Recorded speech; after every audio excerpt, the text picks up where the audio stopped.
My younger brother spent last weekend at my apartment. 2 days on my sofa, 4 pizzas, and nothing else happened. That sounds nice, honestly. On Monday, I drove him to the station. His friend called him, and the phone was on speaker, so I heard everything. And what did he say?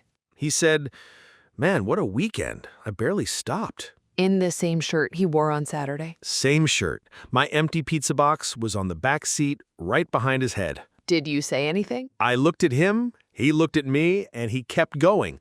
Out both nights, almost no sleep. And he wasn't embarrassed? Not for 1 second, and I understood him, because I do the same thing. That's what I want to understand today.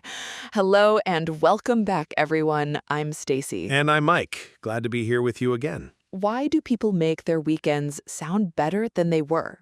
And is it wrong? I say no. It's normal, it hurts nobody, and sometimes the better version is the best part. And I say a quiet weekend is nothing to be ashamed of. So why pay for a lie that gives you nothing? Then tell me who gets hurt. My brother said one sentence into a phone. Where's the problem? The friend on the other end, he was probably at home too, and now he thinks he's the only one. Nobody made him believe it. We all know how that question works. We know it, but we don't feel it. You know the sun is very far away. You still feel it on your skin. So now I have to tell people about my laundry to protect a man I've never met? I read a study where people carried a phone all day, and the phone asked them, "What are you doing right now? How do you feel?" For how long? Weeks. And most of a normal life was small things. Eating, walking, sitting with someone. And people were happy in those small moments. So the boring parts were the good parts. Most of them, which means we hide the exact part of life that makes us happy. All right, now the part you keep leaving out. Last week, my phone showed me a photo from a year ago. Me at a party on a roof, city lights, big smile. A good night then. A terrible night. I knew nobody there, and I went home after 40 minutes. But the photo says something else. And when I saw it, I felt warm. I read a study that people who look at their old photos and old messages feel calmer and closer to their own life.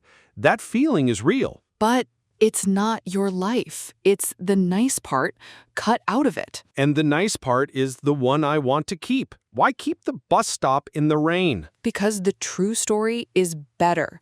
A man went alone to a party where he knew nobody. That's braver than a man laughing on a roof. You just made my worst night sound good.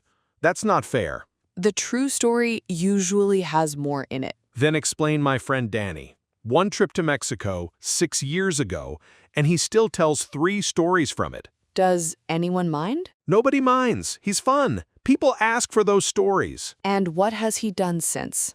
Not much. Work, home, work. That's my answer. He's not living, he's playing an old song. And everybody claps, so he never notices. But the truth costs money, too. Try it on a first date. What do you do on weekends? Nothing. I stay home. That would go badly. Terribly. So you say you cook, you walk, you see friends. Mostly true, just a little bigger. And then you marry that person, and you have to be that man every Saturday. My friend Nina told a man on their second date that she loved walking in the mountains. Let me guess. She didn't. She did it once and hated it. And he walked in the mountains every weekend of his life. 4 years of boots, early mornings, and cold sandwiches. Why didn't she just tell him? Because then she'd have to say that the woman he liked was never there. Okay, that one hurts. The first lie is easy. Then you have to keep it, week after week. But saying I did nothing out loud takes courage. Most people don't have it. It was hard for me too. I tried it at a dinner last winter. 6 people, everyone talking about trips. Someone asked me, and I said I stayed home and cleaned my kitchen shelf. Brave woman. How long was the silence? 1 second. Then 3 people said, "Oh, I did nothing either." And the whole table relaxed. Because you went first. They were all waiting. 6 adults, hiding the same little secret from each other. Dinner with friends is easy. Try it at a new job in your first month. Then say the small true thing. I slept, and I needed it. Nobody ever lost a job for that. That's still an edit. You picked the best true part. Choosing what to share isn't lying. Making up a person who doesn't exist is. Then say that to my niece. She's 14. Last month, she posted a photo of her Saturday. What was in it? Her, a friend, 2 milkshakes, a good day. She deleted it after an hour because it only had 11 likes. So the day was fine until the internet counted it. And now she doesn't post much, which is probably better for her. She wasn't even lying, and it still hurt her. Think about what the lying does. I'll take that. Kids and adults are not playing the same game. And it's not only the internet. My mother calls me every Sunday and asks what I did. And you tell her about the kitchen shelf? For years, I made things up. Little plans, friends I didn't see, a walk I never took, so she wouldn't worry. That's a kind lie. I'd defend that one all day. It sounds kind, but she worried anyway because she could hear something in my voice. And I couldn't tell her the truth because I had 2 years of fake Sundays behind me. What do you say to her now? I was home. It was quiet. I'm fine. And she believes it because it sounds like me. Then here's mine, and it's not a fun one. 2 years ago, I had a very hard month. No work, money problems, bad sleep, and my page looked wonderful the whole time. Did anyone call? Almost nobody. Months later, a friend said, "You looked like you were doing great, so I didn't want to bother you." That's exactly what I'm afraid of. That hurt, and I still think about it, but I'm not going to show my bad days to 200 people. I'm not asking for that. Say one true sentence to one person who knows you. That I can do.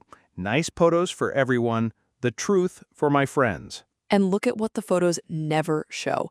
Laundry, dishes, bills, a Sunday spent fixing something. Nobody wants to look at that. Strangers don't. The people who live with you care about nothing else. My neighbor built a bed for his daughter all day Saturday and then told me he had a boring weekend. That's not boring. That's a father with a screwdriver. He built a bed and said sorry for it. There are famous people who show that side, and we love it. Everybody shared those photos of Keanu Reeves sitting alone on a bench with a sandwich. Because it looked like a real day.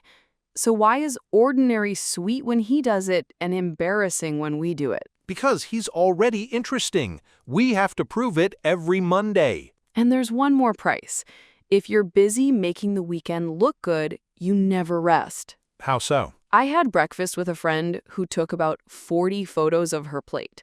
By the time she ate, the eggs were cold and she was in a bad mood. I know that from vacations. Half the trip goes into taking pictures of the trip, and you come home tired. 2 days of work and nobody pays you. So, my answer stays the same. Tell the better version. It's a small, warm lie, and it makes you and the room feel good. Even after that month when nobody called? Even then. My one rule is this: live the weekend first, then tell it however you like. And mine is this: nobody should say sorry for a quiet Saturday. Say the true thing once to one person. Before we go, we want to hear from you. When was the last time you made your weekend sound better than it was? And do your happy photos make you happier or worse? What's the most boring weekend you've truly loved? And the last question, are you with me or with Stasy? Team Tell It Better or Team Say It Straight? Tell us in the comments. We read them all. Thank you so much for spending this time with us. Take care, everyone. And if your weekend was a sofa and 4 pizzas, that was a good weekend. Somebody please tell his brother. I'll call him tonight. See you next time. Bye, everyone.